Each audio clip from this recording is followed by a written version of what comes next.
Yang saya jelaskan ini saya cuma berusaha menggambarkan gambaran utuhnya gitu. Saya nggak masuk ke detail-detail ayat-ayatnya lah.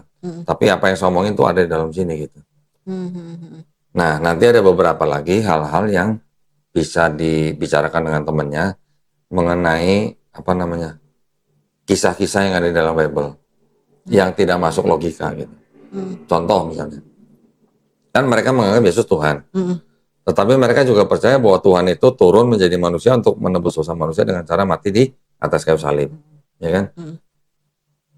Kalau Yesus Tuhan, sebelum dia turun ke bumi, dia tahu nggak dia bakal mati? Harus tahu dong. Kalau dia tahu bakal mati, itu boleh nggak tindakannya saya sebut sebagai tindakan bunuh diri? Iya. Tindakannya, bukan motivasinya. Motivasinya mungkin mengorbankan dirinya. Tapi tindakannya bunuh diri. Bunuh diri. Iya. Boleh nggak, Mbak? Nggak boleh.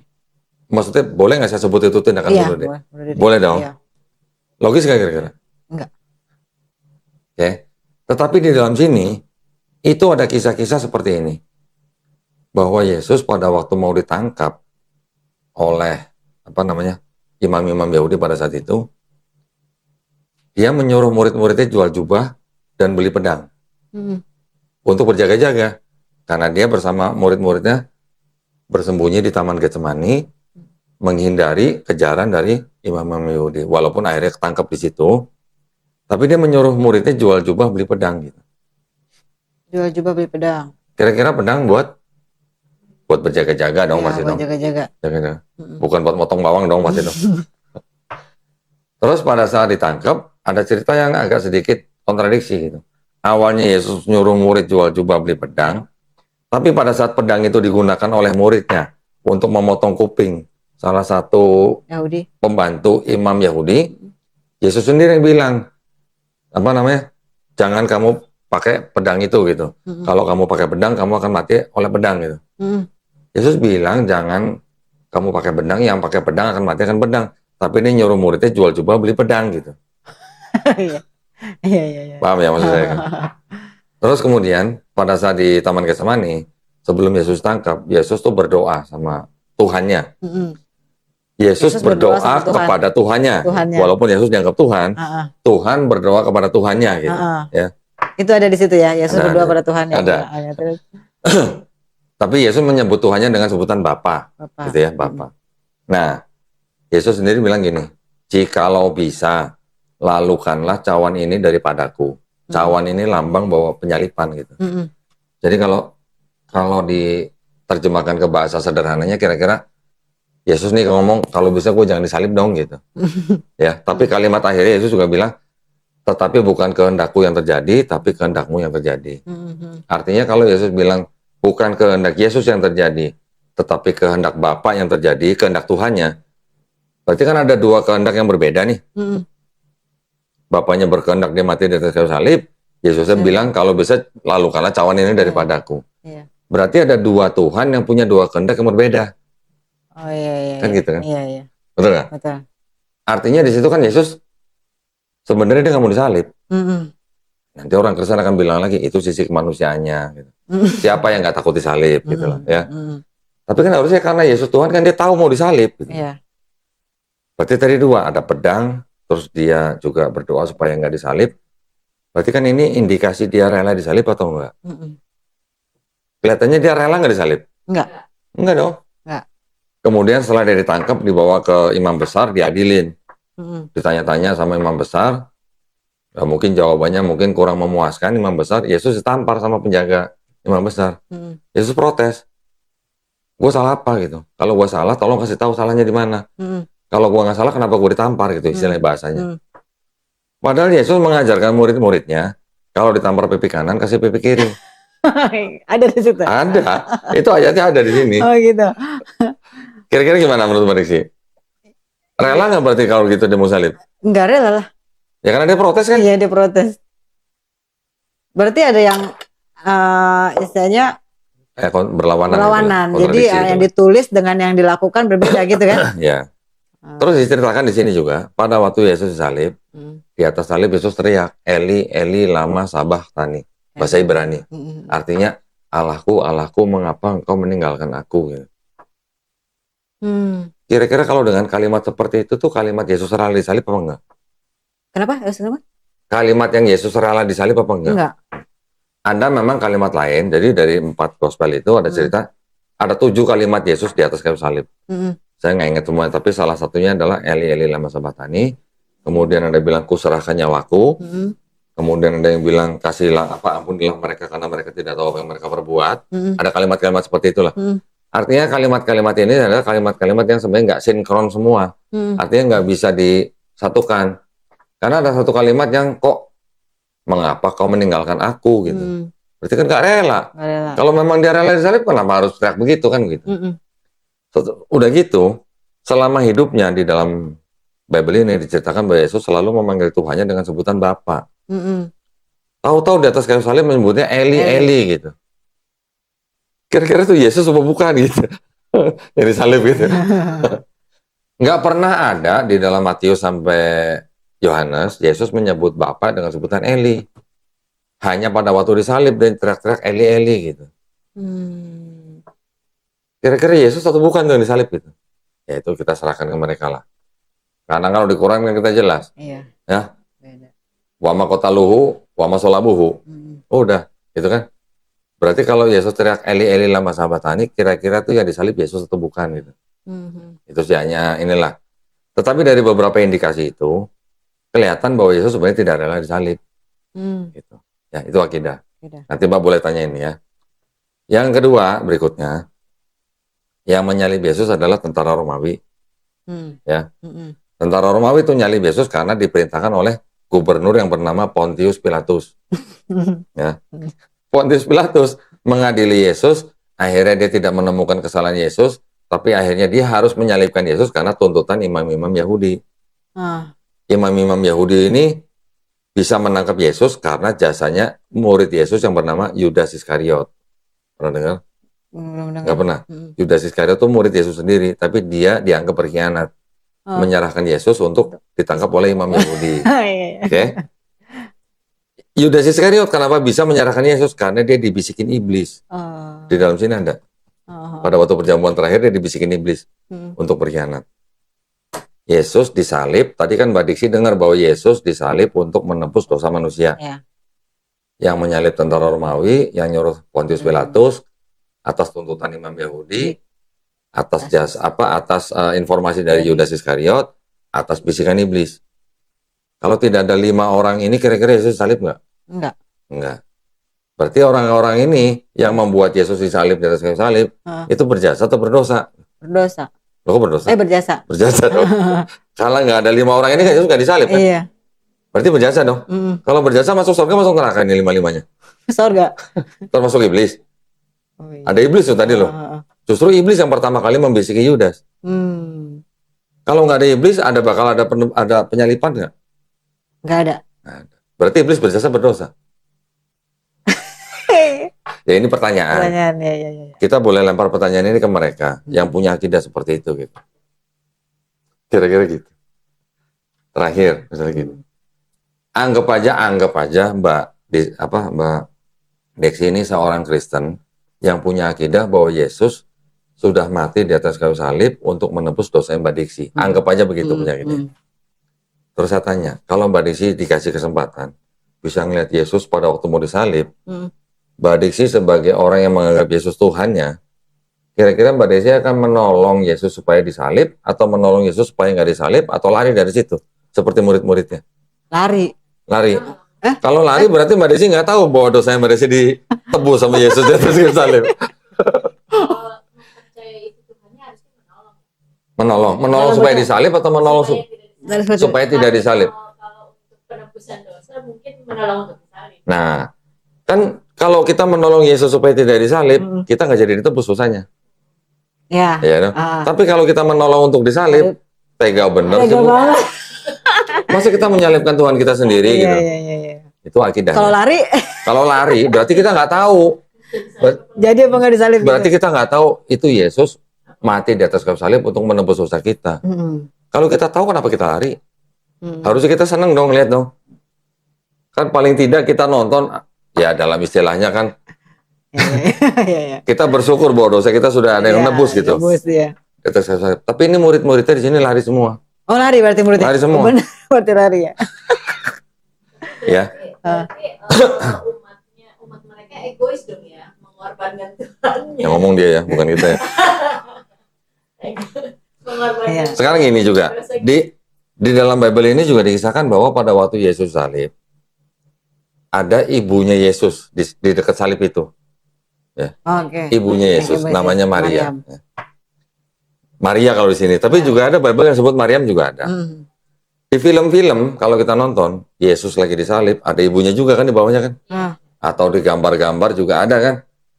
Ibunya Yesus yang sedang dibawanya salib itu kira-kira menurut Bayu sedang menangis atau sedang tertawa? Menangis. Kenapa Bu kira-kira menangis? Kan sebelum disalib itu mereka dia dicambuk. Iya, dicambuk, disiksa gitu lah ya. Terus kalau nggak salah itu yang mahkota. Pakai mahkota duri, ya. Iya. Nah, kira-kira kenapa ibunya nangis, Bu? Sedih. Anaknya. Disalib. Apakah Maria itu nggak tahu kalau dosanya Maria ditebus sama matinya Yesus di atas kayu salib? Itu Maria yang salah.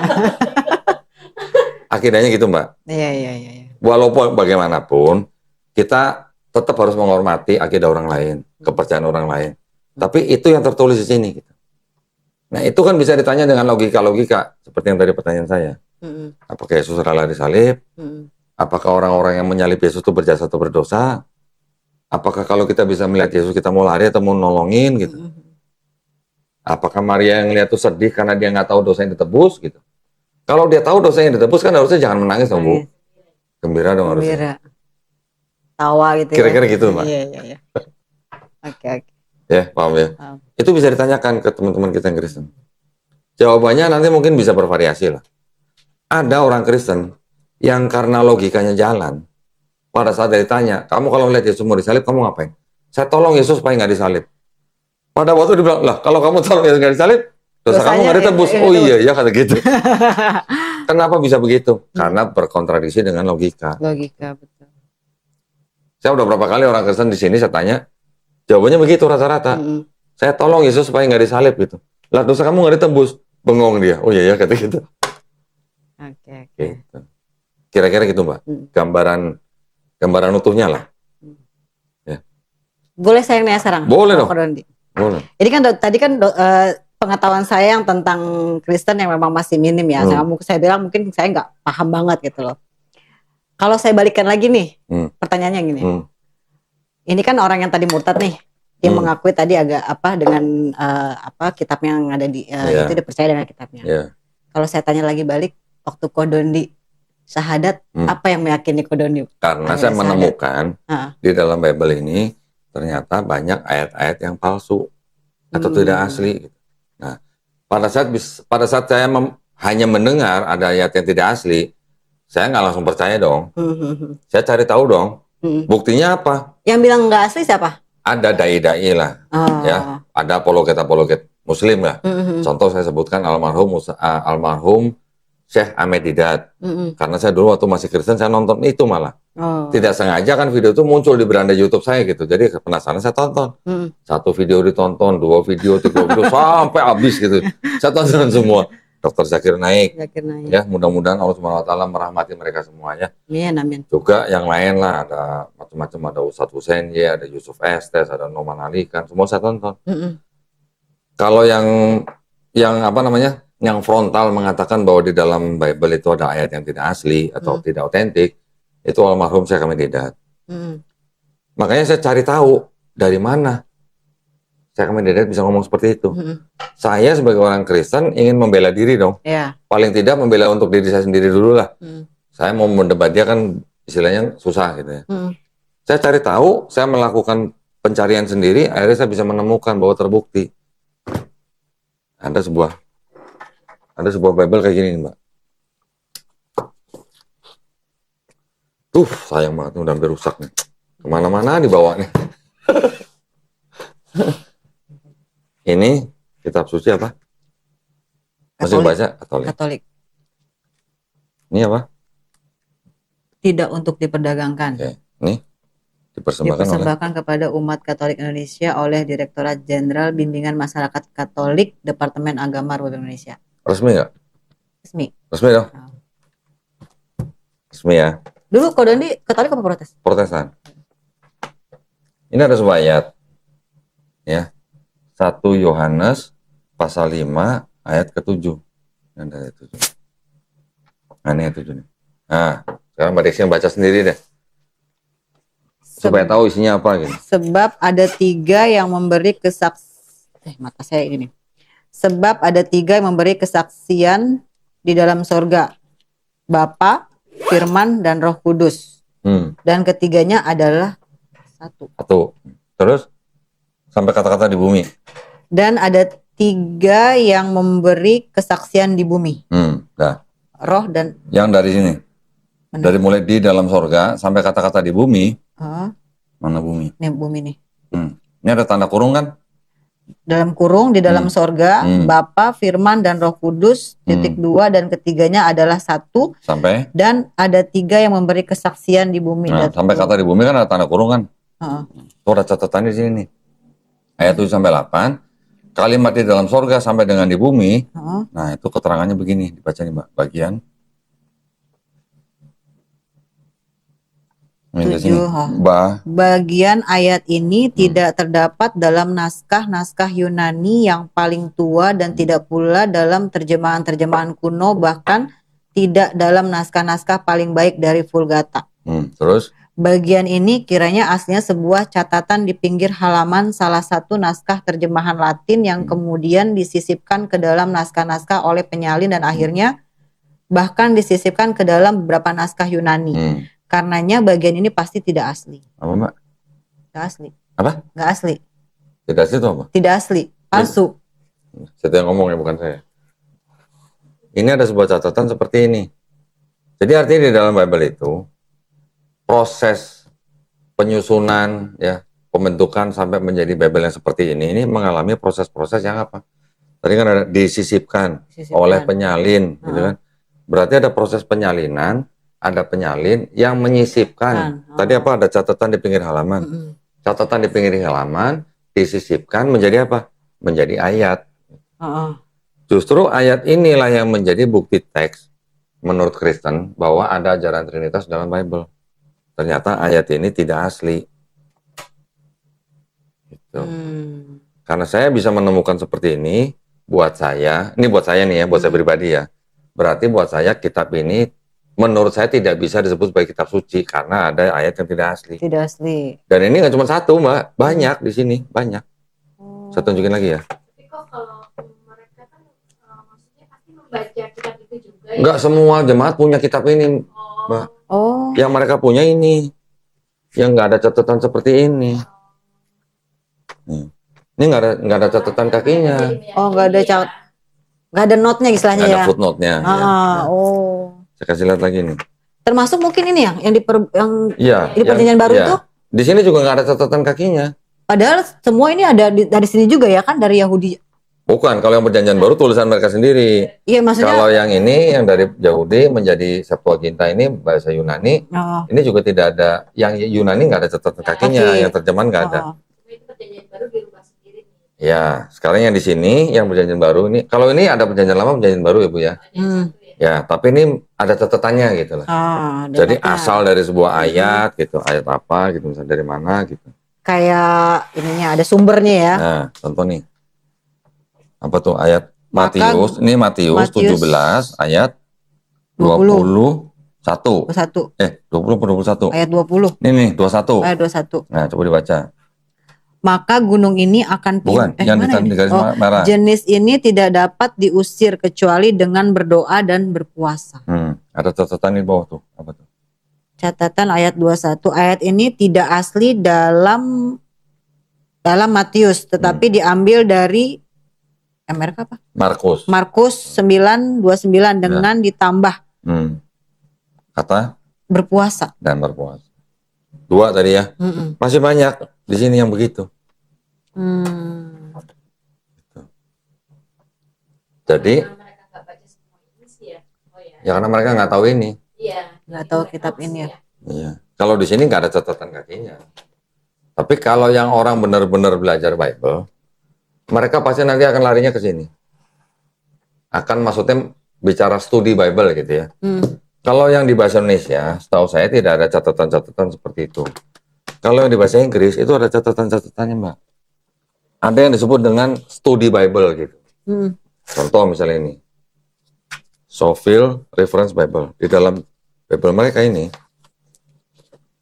selain ayat, mereka juga punya referensi nih. Nah, setelah referensi, mereka juga punya catatan. Ini nih catatan-catatan ini di bawah nih. Gitu.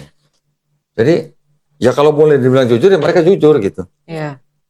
Tapi pada akhirnya, dengan melihat konsep ketuhanannya, dengan melihat konsep keselamatannya, terus dengan kita mengetahui ada ayat yang tidak asli, belum lagi nanti ada ayat-ayat yang kontradiksi, akhirnya membuat saya memutuskan bahwa buat saya ini bukan kitab suci gitu. Contoh lagi nih ya, ini bahasa Indonesia kan? Ya. Saya bukain di sini ada yang namanya Kitab Lukas pasal 4 ayat 44. Coba berisi bacain. 4 ayat 44 coba. 20. Nih 44. Lalu ia memberitakan Injil dalam rumah-rumah ibadat di tanah orang Yahudi. Karena orang Yahudi. Nah, ini udah ada perubahan lagi nih. Kalau yang Bible sebelumnya, mereka menulisnya gini. Ini paling baru nih, revisi paling baru tahun ini nih. Itu namanya TB2. Kalau masih yang di TB sebelumnya, yang belum diganti, mereka menulisnya ini. 44 nih. Nih. Ini yang baru ya? Enggak, ini yang lama ya sebelumnya? TB, ini TB. Kalau ini TB2. Dan ia memberitakan Injil dalam rumah-rumah ibadat di Yudea. Yudea, ini Yahudi. Mungkin maksudnya sama, tetapi kalau Yudea itu lebih mirip, lebih konotasinya itu ke area gitu, daerah gitu. Kalau Yahudi kan bisa nama bangsa, bisa nama agama, bisa nama tempat gitu. Kalau Yudea udah pasti nama tempat gitu. Karena Israel atau Palestina tuh dulunya itu adalah kerajaan Israel yang terpecah menjadi dua, kerajaan Israel Utara dan kerajaan Israel Selatan. Yang selatan Yudea, yang atas Samaria gitu namanya. Jadi ini sebutnya apa? Yudea ya? Yudea. Oke. Ini ada bahasa Inggris. Lukas pasal 4. Ini di surat yang sama padahal ya? Di surat yang sama, iya. 4 ayat 44. Ini kitab mana? Yang Inggris? Ini namanya New King James Version. Bible versi bahasa Inggris yang paling populer. Ya. Tadi kan ini kan Lukas 4 pasal 44. Ini kan Lukas 4 pasal cari 44 tuh. And the priest and the synagogues of Galilea. Galilea tuh di Israel Utara. Yudea yang tadi di sini itu Israel Selatan. Jaraknya kira-kira 100 km. Kalau kita lihat di Google Map jaraknya kira-kira 100 km. Yang salah yang mana gitu maksud saya. Ini kan sama-sama Lukas 4 ayat 44. Iya. Ini yang dari luar ya? Ini ya? Yang NKJV. Cuman ini Bible-nya namanya Scofield Reference Bible. Mau lihat yang di ini juga ada. Ini juga ada nih yang KJV. Ini Gideon ya, Holy Bible ini KJV. Sama isinya sama ini. Ini kita lihat nih. Ini kayaknya orang baru nih. Masalah gini-ginian masih benar-benar belum pernah dengar ya? Pernah dengar. Bayu pernah dengar? Karena kan di sekolah Katolik. Oh iya. Tapi dulu waktu Katolik, waktu sekolah di Katolik dia dikasih tahu nggak ada ayat yang beda-beda begini? Oh enggak. Dikasih tahu nggak ada ayat yang tidak? Perjanjian baru. Dikasih tahu nggak dulu ada ayat yang tidak asli? Oh enggak. Loh emang yang Katolik emang dikasih tahu ada ayat tidak asli? Enggak juga. Pendetanya tahu dong kok, pastor. Ini Bible, harusnya Bible khusus calon pastor. Oh. Ini. Jadi mereka tahu. Harusnya tahu kan? Harusnya tahu. Tapi jemaatnya dikasih tahu nggak? Enggak. 4, Lukas 4 kan? Ini 5, ini 44. Nih, coba baca. And he was preaching in the synagogues of Galilea. Nah, sama kan ini juga Galilea kan? Ini Galilea. Yang bahasa Indonesia Yudea. Yudea Galilea bedanya 100 kilo. Yang salah Yesus berceramah di Galilea atau di Yudea gitu. Enggak, saya nanya bukan yang benar, Bu, yang salah. Kan nggak mungkin dua-duanya benar kalau begini. Iya. Berarti ada satu yang salah. Saya mau tahu yang salah yang mana gitu. Yang ini beda lagi tadi di sini. Kalau kan? ini Yahudi sama lah, anggap aja sama dengan yang ini Yahudi. Yudea. Ini menurut mereka ini penyempurnaan gitu loh. Dari sini. Ini Galilea. Ini contoh kecil, Bu. Contoh kecil. Dan ratusan yang ada begini.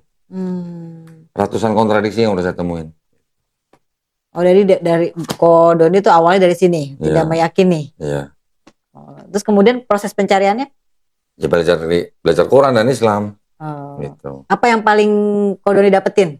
Di Islam. Awal pertama ketika baca nih misalnya langsung yakin. Di gitu. Islam, di Islamnya. Di Quran kan banyak ayat-ayat yang orang zaman sekarang baru tahu gitu. Oh, terbukti bahwa ayat-ayat dalam Quran itu membuktikan sains zaman sekarang gitu. Ya, bukan sains zaman sekarang yang membuktikan Quran loh, terbalik loh. Ya. Tapi Quran yang membuktikan sains zaman sekarang. Ada masalah apa? Gunung pasak, di dalam laut tidak ada cahaya, kedua laut yang beda warna tidak bisa bersatu. Ada sungai dalam laut, ada api dalam laut. Belum lagi garis orbit matahari, garis orbit bumi. Hal-hal seperti itu, ada lagi embriologi. Hal-hal seperti itu pada zaman Nabi Muhammad SAW, bagaimana bisa ditemukan atau ditulis dalam Quran? Belum ada teleskop, belum ada mikroskop, belum ada alat diving, kan belum ada alat selam buat orang nyelam ke laut. Bagaimana? Apakah Nabi Muhammad pernah jalan-jalan ke selat yang ada laut yang bisa beda warna? Apakah Nabi Muhammad SAW pernah ke Cina ngeliat gunung yang warna-warni? Itu yang membuat saya jadi nggak mungkin ini karangan manusia gitu. Gitu loh. Bahkan seorang profesor yang namanya Profesor Kidmore, dia menulis buku. Dia adalah ahli bapak embriologi dibilang. Dia menulis bukunya itu dipakai di seluruh perguruan tinggi yang mempelajari embriologi. Dia sendiri bisa mengakui, dia mengatakan bahwa tidak mungkin Quran itu mengenai embriologi itu karangan Nabi Muhammad. Ini pasti berasal dari Tuhan Sang Maha Pencipta. Sampai begitu. Dia bikin konferensi persnya di Arab Saudi. Diundang oleh pemerintah Arab Saudi. Setelah pulang, apakah dia masuk Islam? Ternyata enggak. Ya enggak apa-apa, itu kan bukan hak kita kan. Hidayah kan milik Allah Subhanahu wa taala. Tapi setelah saya pelajarin, ternyata kenapa dia enggak masuk Islam? Karena orang tua dia itu adalah Kristen golongan Presbyterian. Yang mengajarkan si Profesor Kidmore ini bahwa semua agama sama gitu. Ada pernah dengar begitu kan? Sering kan? Bahkan Kiai Haji juga ada yang ngomong begitu kan, Bu? Ada yang mengatakan begitu gitu. Ayahnya si Profesor Kidmore tuh ngomongnya begitu gitu. Jadi buat dia dari kecil dia sudah beranggapan bahwa ya Tuhan tuh satu, cuman orang ini yang berbeda-beda dalam beribadah kepada Tuhan yang satu itu gitu. Ya nggak apa-apa, that's fine gitu buat kan itu kan menunjukkan bahwa hidayah itu memang milik Allah Subhanahu wa taala gitu. Belum lagi nanti cerita banyak, ada Profesor Maurice Bucaille dan sebagainya banyak.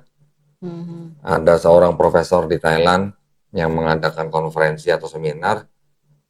Dia dengan dengan bangganya menunjukkan bahwa dia menemukan ada reseptor sakit, pain reseptor namanya, di bawah kulit, lapisan ketiga.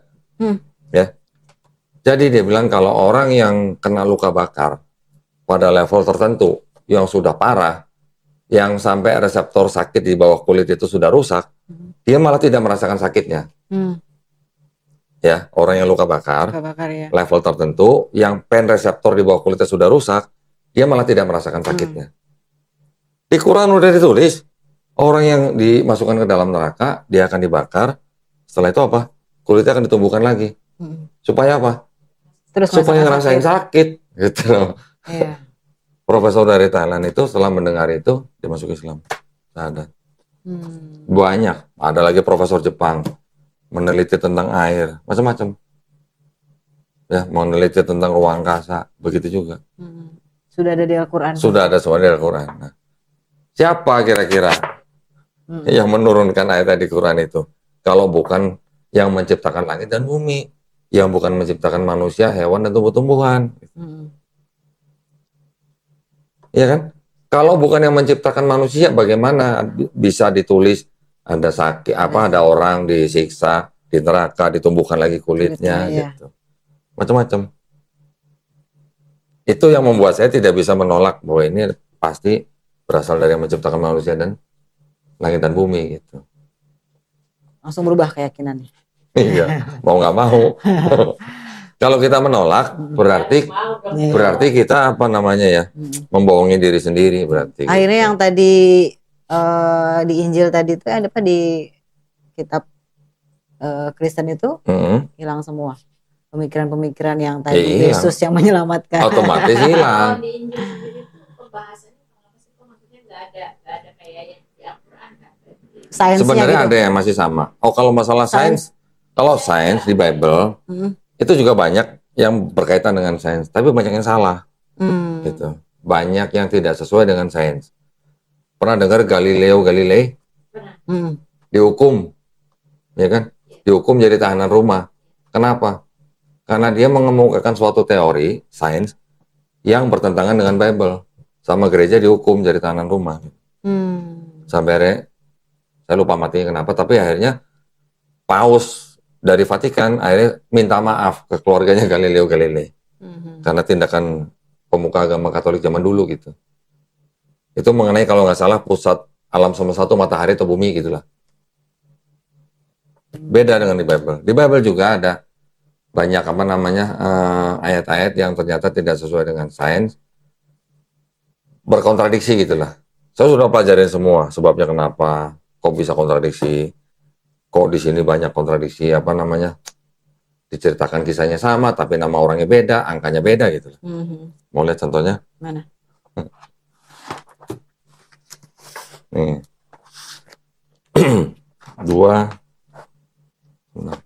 Tawarik.